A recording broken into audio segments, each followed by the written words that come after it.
सुलग रहा है। नेपाल को हिंदू राष्ट्र बनाने की मांग हो रही है। नेपाल में लोकतंत्र खत्म करने और राजशाही लाने की मांग की जा रही है। अब सवाल यह है कि जिस नेपाल में लगभग 2 दशक पहले जिस राजशाही को खत्म कर दिया गया था, लोकतंत्र में जनता ने विश्वास जताया था, उसी राजशाही के लिए जनता एक बार फिर से सड़कों पर क्यों उतर आई है? नेताओं से ऐसी क्या चूक हो गई? ये सब कुछ आपको इस वीडियो में बताएंगे, पर उसके लिए नेपाल के इतिहास को जानना जरूरी है। नेपाल, जिसे गोरखा राज्य, गोरखा किंगडम के नाम से जाना जाता है, 1768 में स्थापित एक राज्य था जिसे एकीकरण कर बनाया गया था। जिसे स्थापित करने वाले थे पृथ्वी नारायण शाह, जो गोरखा राज्य के राजा थे। तब से नेपाल में राजशाही ही चली आ रही थी, जो कि सैकड़ों सालों तक रही। और उसके आगे नेपाल में गृह युद्ध शुरू हो जाता है। नवंबर 2006 में एक समझौते के साथ गृह युद्ध का अंत हुआ और अब माओवादी सक्रिय राजनीति का हिस्सा बन गए। उन्होंने अप्रैल 2008 के आम चुनाव में हिस्सा लिया और जीते भी। इसके बाद 2008 में नेपाल में राजशाही का अंत हो जाता है। राजा आओ देश बचाओ, भ्रष्ट सरकार मुर्दाबाद, हमें राजशाही वापस चाहिए। नहीं, हमारी ऐसी कोई मांग नहीं है। ये नारे लग रहे हैं हमारे पड़ोसी देश नेपाल में, जहां लगभग 40 संगठन देश की सरकार के खिलाफ प्रदर्शन कर रहे थे। नेपाल के पूर्व राजा ज्ञानेंद्र ने 19 फरवरी को प्रजातंत्र दिवस के अवसर पर लोगों से समर्थन की मांग की थी। उसके बाद से ही नेपाल में राजा लाओ देश बचाओ आंदोलन को लेकर तैयारियां शुरू हो गई थी, जिस आंदोलन ने अब उग्र रूप ले लिया है। नमस्कार, मैं हूं आपके साथ दीपाली सिन्हा।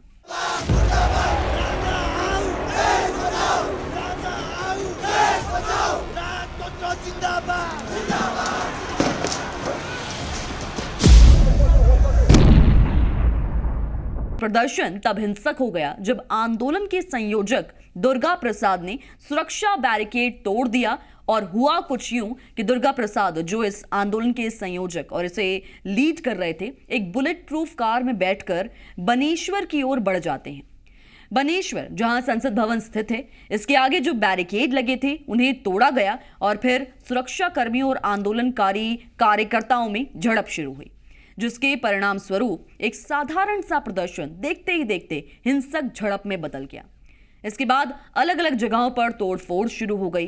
कई बिल्डिंग्स, जिनमें निजी और सार्वजनिक दोनों प्रकार की संपत्तियां शामिल हैं, उन्हें क्षति पहुंचाई गई। तोड़फोड़ करके आग के हवाले कर दिया गया। देखते ही देखते हिंसा इतनी बढ़ गई कि 2 लोगों की जान चली गई। प्रदर्शनकारी जब उग्र होकर आगजनी कर रहे थे, तब एक इमारत में आग लगाई गई, जिसमें एक पत्रकार की भी जान चली गई। इमारत की छत से न्यूज के लिए वीडियो बना रहे सुरेश रजक की भी आग से मौत हो गई। विरोध प्रदर्शन में शामिल एक अन्य व्यक्ति की गोली लगने के बाद से अस्पताल में जान चली गई। नेपाल में राजशाही का इतिहास बहुत पुराना है और लंबे समय तक वहां का राज परिवार ही शासन चलाता आया है। लेकिन 13 फरवरी 1996 को नेपाल की कम्युनिस्ट पार्टी माओवादी द्वारा नेपाली गृह युद्ध की शुरुआत की गई, इस उद्देश्य से कि राज्य को उखाड़ फेंकना और लोगों का गणराज्य स्थापित करना। फिर 2008 में राजनीतिक पार्टियों ने नेपाल में एक घोषणा पत्र लाकर 240 साल पुरानी राजशाही को समाप्त कर दिया। नेपाल, जो कि एक हिंदू राज्य हुआ करता था, उसे लोकतांत्रिक गणराज्य बना दिया गया और अब उसे वापस से हिंदू राज्य बनाने और राजशाही को पुनः स्थापित करने की मांग जोर पकड़ रही है। इसके पीछे की वजह भ्रष्टाचार और आर्थिक गिरावट को लेकर जनता में बढ़ती निराशा को बताया जा रहा है। वैसे तो अब तक नेपाल में 2008 के बाद से 13 सरकारें बदल चुकी हैं, लेकिन इतने परिवर्तनों के बावजूद भी राजनीतिक अस्थिरता बनी हुई है। नेपाल में हुए आंदोलन की हिंसा के बाद लगभग 100 प्रदर्शनकारियों को हिरासत में लिया गया। हिंसा में 30 से ज्यादा लोग घायल हो गए। प्रदर्शनकारियों ने राष्ट्रीय मानवाधिकार आयोग के सदस्यों को भी नहीं बख्शा, जो विरोध प्रदर्शन की निगरानी कर रहे थे, जिसके बाद अधिकारियों को कर्फ्यू लगाना पड़ा और सेना को बुलाना पड़ा। अब क्योंकि यह आंदोलन इतनी बड़ी हिंसात्मक घटना का रूप ले चुका है, तो इस पर कार्यवाही के लिए नेपाल के प्रधानमंत्री केपी शर्मा ओली ने एक आपात बैठक बुलाई, जिसमें नेपाल का जो वर्तमान है उस पर और नेपाल की सुरक्षा पर विस्तार से बातचीत हुई, ताकि हालात को सामान्य किया जा सके। 2 लोगों की मौत और 100 से ज्यादा लोगों के घायल होने की खबर आने के बाद से ही सोशल मीडिया पर ज्ञानेंद्र शाह गिरफ्तार करो अभियान ट्रेंड कर रहा है। हालांकि लोकतंत्र समर्थक दल स्थिति के लिए एक दूसरे को भी जिम्मेदार ठहरा रहे हैं। सत्ता के प्यासे लोग सत्ता के लिए लड़वाते रहेंगे और नुकसान होगा आम लोगों का, और यही होता आया है। इस आंदोलन के होने की एक और वजह है क्योंकि लोग नेपाल में हिंदू राष्ट्र चाहते हैं। नेपाल जो कि एक हिंदू राज्य रहा है, उसमें धर्म भी एक बड़ा मुद्दा है, जिसकी वजह से लोग राजा को वापस शासन में चाहते हैं।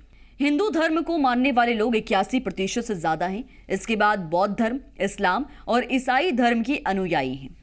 हाल के वर्षों में क्रिश्चियनिटी में देश में अच्छी खासी वृद्धि की है और इससे कुछ हिंदू और बौद्ध धर्म के अनुयायी चिंतित हैं।